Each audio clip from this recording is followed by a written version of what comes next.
మొత్తం బట్టలు అయితే ఆరిపోయిన బట్టలు ఇట్లా మడతేస్తున్నారండి. ఇంకా బయట చాలా వరకు ఉన్నాయండి ఇంకా ఆరబెట్టినవి.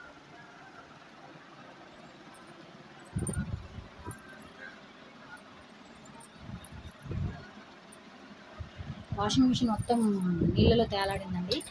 దానికి ఒక వారం వరకు హీట్ పెట్టాలనేసి లైట్ పెట్టారండి. ఇప్పుడు 5 days నుంచి అయితే దాన్ని అట్లా డే అండ్ నైట్ లైట్ వెలిగించి పెట్టారండి.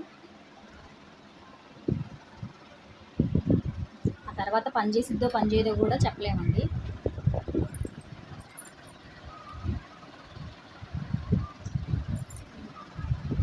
ఇంత ప్లేస్ ఉంది కాబట్టి ఇన్ని బట్టలు ఉతికి బీరువాలలో బట్టలు అవన్నీ తీసి ఉతికి ఆరబెట్టుకునే అంత స్పేస్ ఉంది కాబట్టి సరిపోయిందండి. చిన్న చిన్న ఇళ్ళ వాళ్ళకైతే అద్దె